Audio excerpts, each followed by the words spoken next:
Today in our 2013 Ram 1500, we're going to be taking a look at and installing the Airlift Load Controller 2 compressor system for air helper springs, part number AL25592. Now here's what it looks like once it's installed. You can see you've got your nice gauge here that's going to let you know the amount of air pressure that's going to be in your airbags. When we have our key on, you'll be able to adjust your air pressure by simply pushing up on the button. That's going to run up your pressure. But if you want to lower it down to get it fine-tuned. Now with the pressure regulator that's hitting to our line here, it's going to maintain a constant 5 pounds of air pressure in there. Low air pressure is one of the chief reasons that air springs will fail over time because there's not any air in there. Therefore they're not being inflated properly and allowing them to fail. This is going to be for light to medium duty applications, for recreational towing, for your weekender. Make you not have to stop at the gas station and air up your airbags when you're ready to tow something. You can just simply get in, turn on the key, and you can run up your pressure to tow your load. And when you're done, you can just let it back out. And you're going to let it all the way back down. It'll stop at 5 pounds, therefore keeping the proper amount of air in the bag when they're not in use. Comes pre-assembled. A lot of the lines and wiring are pre-taped together, and it's going to be a plug and play as far as that goes. It's going to be a nice addition to a set of Airlifter 5000 bags. Now you can use this with other manufacturers' airbag systems as well that use 1/4 inch line. And the regulator that comes installed is adjustable. If you're using it with a system that requires more than 5 pounds of air in the bag at all times, you can adjust that with a simple Allen screw. Now many of our customers are impressed with how easy this is to install and how well it works. And it's a relatively quiet compressor compared to some of those out in the market. Now let's go ahead and show you how to install it. Now here's what your kit's going to consist of. We're going to have our compressor that's all enclosed in one sleek package, our gauge and switch operation that's going to run your air up and down, our low pressure sensor, the tubing that's already with our wiring, it's already pre-assembled, some extra tubing that's going to go to our airbags in the back of the vehicle, some extra wiring to run the power, some zip ties, some T-connectors, and miscellaneous hardware. Now our first things we're going to go ahead and do is find a location for our compressor. We're going to mount it using the provided self-tapping screws. Now you can mount it to your frame rail if you decide that you want to drill holes in your frame rail. We're going to mount it to the underside of the body, on the outboard side of the frame, on the driver's side.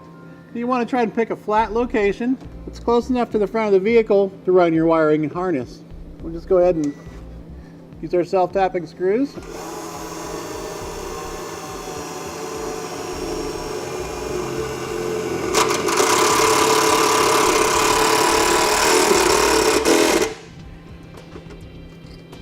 Now you always want to make sure you know what's behind there. On this application, there's just an air pocket in between there, so we're going to be safe drilling into that.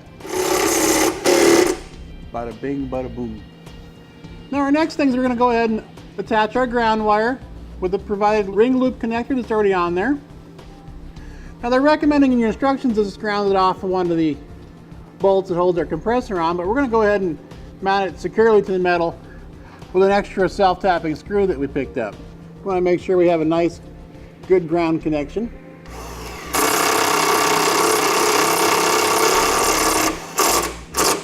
That's going to ensure that we have a good operation for years to come. Now the next thing we're going to have to do is attach this pre-assembled line with the wire on it. It's got a short piece and then a T. Now this short part's going to fit onto the barb on the end of our compressor. In order to get it on there and make it more pliable, we're going to take a little bit of hot water. We'll soak it in there for a little bit, and then I'll make it a little easier to slide on.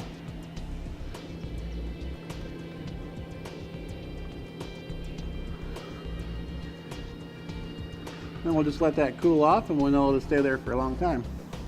Now that it's cooled off, we have a nice secure connection. We're going to plug in our power wire that's attached to the airline harness that's going to run to the center at the front of the cab. So we'll just push these two together. Then we're going to wrap it up with some electrical tape just to protect our fitting. This is just going to ensure that we keep the corrosion and dirt out of our connections.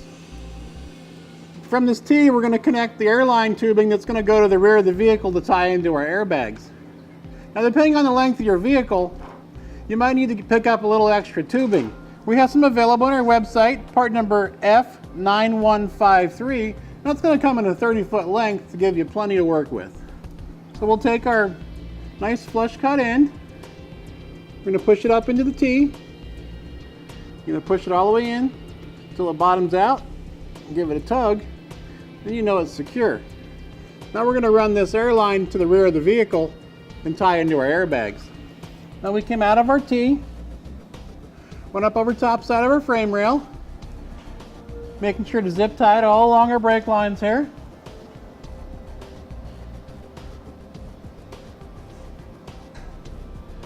And we just followed our brake lines up to the top of the axle.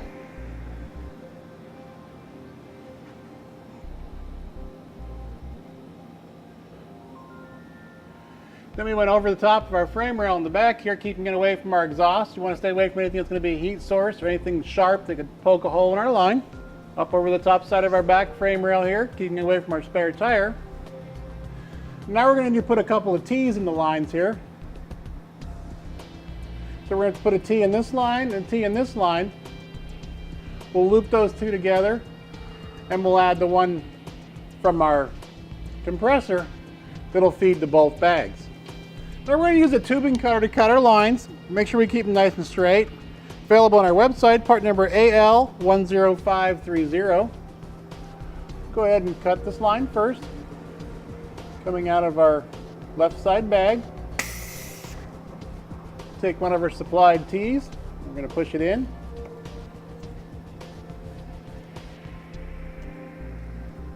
Give it a tug. And we'll do the same thing over here for the right side bag.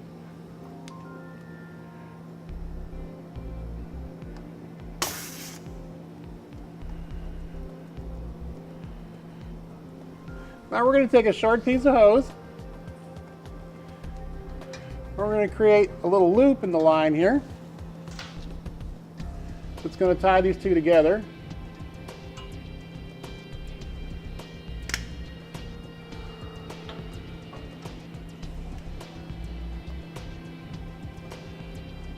Once we have a nice tight connection there, we're going to splice in another T.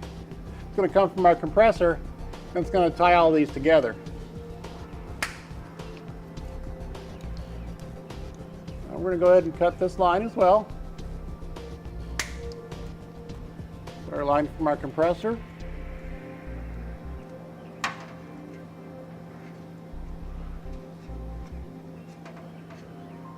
Then we'll secure everything out with some zip ties. And your kit does come with some plastic loom clamps. If you'd like to go ahead and mount up a couple of them up in here, just to kind of help everything stay out of the way.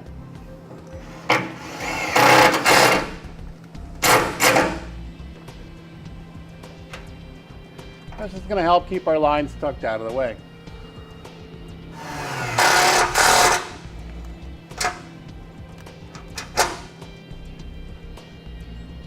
Now we're going to need to route our air tubing with the wiring attached to it to the front of the vehicle. It's going to end up underneath the dash. I went ahead and put another one of our supplied plastic loom clamps to hold this in a nice arc out of our compressor. And I'm going to run the line towards the front of the vehicle, coming up under the hood on the driver's side. So we're just going to feed it behind frame rail here. And once we have it run across where we like it, we're going to put a couple more zip ties to hold it up out of the way. You just want to keep it from bouncing around and keep it secure and away from any kind of heat sources. Then we'll run it up through the fender well. We're going to come out by the master cylinder. Now that we have our wire run up behind the master cylinder, we're going to tie it off, making sure to keep it away from the steering linkages. Now we have it all zip tied up. We're going to make sure we have a nice large radius so we don't pinch our line. Then we're going to go ahead and drill a 1/2 inch hole in this clutch filler plate. It's just a plastic plate that fills it in. We can just drill a little hole in that, run our lines through there, then we can silicone the hole up. Now we're going to go ahead and press our wire and our air tube onto the inside of the vehicle.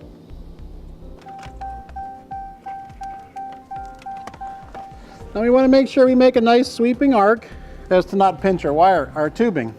Now we're going to take a Phillips screwdriver and we're going to remove this lower dash panel so we can see where we're going to tie into coming out of our firewall. We'll just go ahead and lay it down to the bottom. Now you can see right there, our line and our wire came right through the firewall. So we're going to end up plugging the tubing from underneath the vehicle on our compressor. It's going to plug into this low pressure sensor. So you'll always keep 5 pounds of air in there. Once it gets down to below 5 pounds, it'll actually go ahead and turn on and pump itself back up. From that, we're going to have our 12 volt power wire. It's going to run out and need to be tied into the fuse box. This half will plug into the back side of our switch and gauge. So we're going to have 2 that plug into the back of our switch here. And we're also going to have a ground and a power that's going to come either from your vehicle's interior lights, or in this case, we're just going to go ahead and wire it to the 12 volt power on our pump. So whenever the key is on, the light will be on. Now, if you want yours to be off during the daytime, you can go ahead and wire it into your dash lighting. Some of these newer vehicles, it's kind of hard to access a port where you can tie into that. We're going to be mounting our switch panel to the bottom side of our dash. So we'll still have use of our pocket that's in the dash here. Now behind here, we're going to have to cut a hole to run our tubing and our wiring out. Because when you have your tubing coming out of the back of here, you don't want to bend it and possibly put a kink in the line or cause pressure on the back side here and cause a leak. So you want to keep this as straight as possible off the back side of your switch. Now, depending on your application, you may want to go ahead and custom mount these by taking the gauge and the switch and the release out, and you can actually mount them into the plastic of your dash if you have a location you'd like to do that in. For this application, we're just going to go ahead and screw it to the bottom side of our dash panel here and take a hole saw and we'll cut through here, the bottom part of our dash panel, and we can run our lines. Now we're going to need to go ahead and shorten up this line that came from our compressor. So we'll take our tubing cutter and we're going to cut that off. And we're going to put this low pressure switch up under our dash here and we'll secure it with some zip ties. So we'll take our tubing cutter, cut that back, take our low pressure switch, slide it in, push it in till it bottoms out, give it a tug. Now there's also a wire that we had on our line coming from the compressor. Now it does come with a couple extra spade fittings, so we're going to go ahead and cut that shorter. We're going to strip it back about 1/4 inch. We'll take one of our supplied spade connectors and we're going to crimp it into place. And it's going to fit on the other half of this connection here on our low pressure switch. We'll plug that in. And we're going to go ahead and secure up our low pressure switch underneath our dash with a couple of zip ties.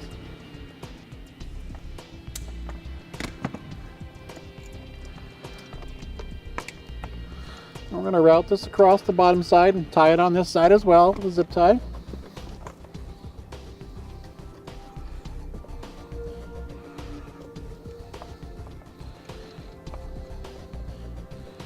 Now you want to keep in mind, if your vehicle has power pedals, that you route this far enough out of the way where it's not going to come into contact with your power pedals and possibly get pinched or bind something up.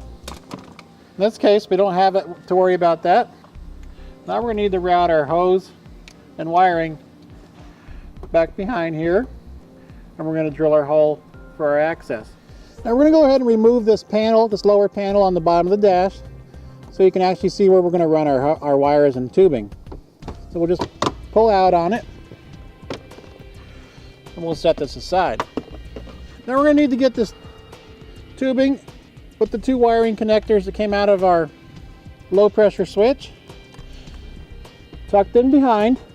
We're going to come out through this point right here in between this brace and this ductwork. So I'm going to take a small piece of the airline tubing we had left over to fish our wires. We're going to fish our tubing up, coming out the back side here.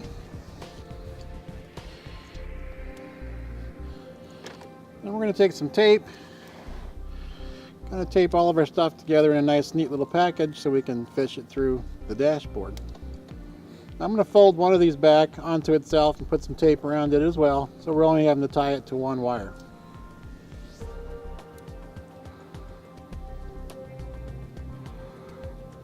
We're just going to kind of fish this through the dash, coming out in the bottom side here. And we can go ahead and remove all of our electrical tape. Now we're going to have our two wires. They're going to plug into our switch, and we're also going to tie our power wire in this one that has the two wires going into the yellow connector. We're going to cut that, make a short jumper from our light to access power for our light. Then we're just going to need to run a ground down. And there's a bolt right there that goes into the body. We can use that as our grounding point with a couple of ring connectors. And that'll ground our light and give it some power. Now on the other side, we have this fuse holder that was coming out of this little harness here. That's what's going to run outside and go to our fuse panel on the vehicle, tying into an ignition fuse. So our system's only going to be able to operate when the key is in the on position, and it won't operate when the vehicle's not running, therefore saving your battery life. Now we're going to go ahead and take a short piece of the wire, the extra wire that came with our kit. There's going to be a piece of black and a piece of red. And we're going to make our ground. It's going to go from the back of our light to the bottom of the dash here. So we went ahead and got a ring loop connector. That's not supplied with your kit, but you can pick those up at the local store. Or if you're going to need a bunch of them, we actually do sell them on our website. We'll take one of the spade connectors that's provided with our kit, and we're going to crimp that into place. Give it a tug on both sides. We're going to put that to one side of this light bulb on the back of our gauge. Now it doesn't matter which one, either one will work. I went ahead and took a small piece of the red wire that came with our kit as well. We're going to strip it back. We're going to put another one of our spade connectors on. And we'll strip back the other side. We're going to tie into the wiring that comes out of our fuse. Now one half of our yellow connector with the two wires coming out is going to be our power wire. We're going to go ahead and cut that in half. We're going to strip both sides back. For that, we're going to twist that small jumper we just made.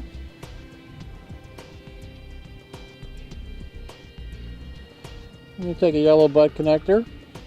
Now, if you don't have any extra wiring connectors, we have a wide variety available on our website.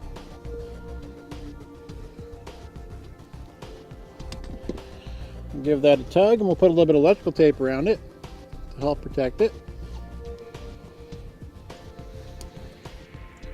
Now our wire with the double wires in it we just spliced into, that'll go to the lower half of our switch. So we're going to slide that onto the back side of our switch. And this jumper wire we put on is going to go on the top side of our bulb. The other wire that came out of there is going to go onto the top side of our switch.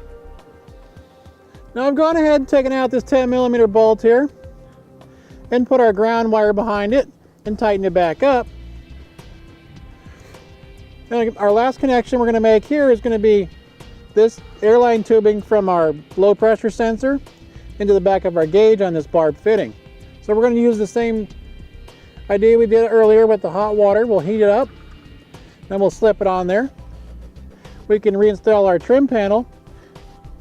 I think we'll be able to just take our lines and go underneath, giving it a nice even swoop here, so we're not going to pinch our lines off. And we'll take our hot water, slip our line on our barb fitting. Now we can reinstall our lower dash panel. Slip it back into place, snap it in. We can tuck our wiring and tubing underneath the dash. We'll install it with 2 screws.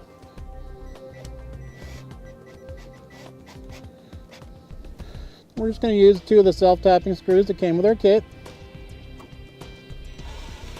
And we went ahead and just put a little bend in this so it would follow contour the dash a little bit better and help hold our gauge into place. Now our last connection is going to be our power wire with the built-in 15 amp fuse. We're going to need to lengthen this wire and run it outside to our fuse box and tie onto a ignition sourced fuse. I'm going to go ahead and cut this end off. We're going to splice on some of the red wire that came with our kit. Now we can strip back our wiring. Take our supplied butt connector, slide it on there, give it a tug, and then we're going to wrap it up with electrical tape. And we're going to feed that back through the firewall in that 1/2 inch hole we drilled earlier before we silicone it up. And we want to route this up through following the lines we already have going through the firewall. We'll put a couple zip ties on there just to keep it in place. And we want to make sure we keep our fuse fairly accessible, so we're going to have it hanging up here. All we have to do is drop down our bottom of our instrument panel and we have access to our fuse.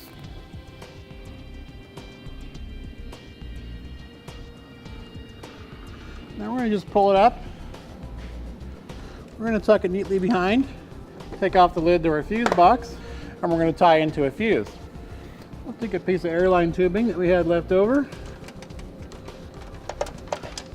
We're going to pull it in behind the battery tray here, kind of keep it neatly tucked out of the way. Now we're going to put on a couple of zip ties. Now we're going to need to locate a fuse that's hot when the ignition is on and not when it's off. So we have our ignition off right now.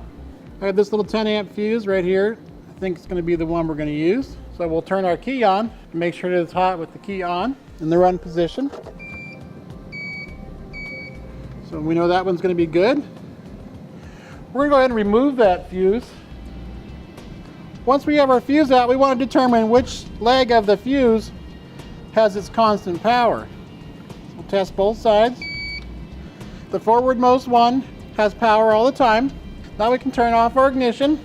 Now there's going to be a couple different options that come with your kit depending on what style fuse your vehicle has. We're going to use the smallest one because we have the small fuses. We're going to slide this over one leg.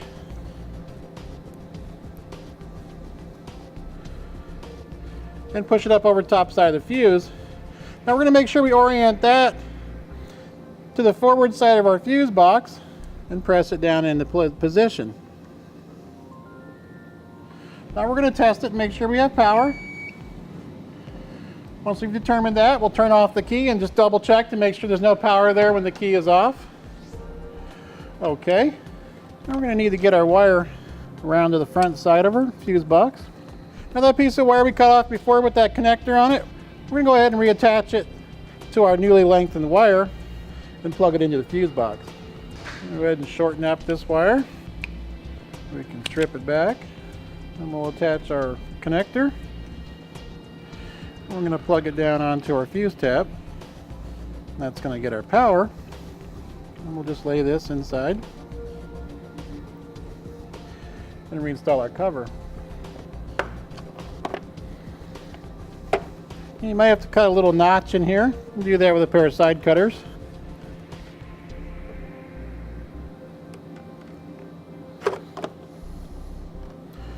Just to give a little access for our wire to fit into.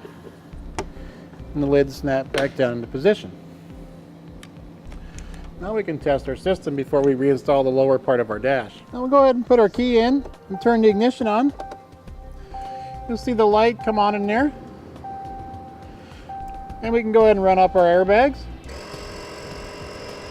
Slip it back into position. Snap it on. I'll replace our 2 Phillips screws we removed.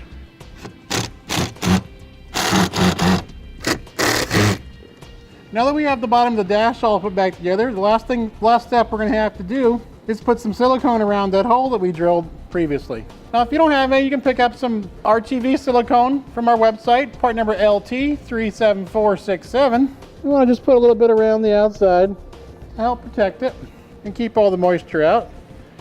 You just take a little rubber glove and take your hand and just kind of smear it around, just so we know we get it pressed into all the seams there and get that sealed up. Once that dries, it'll be watertight. And that's going to do it for our look at and install of the Airlift Load Controller 2 compressor system for air helper springs, part number AL25592 on our 2013. Click the link below to shop, learn more, or visit us at eTrailer.com.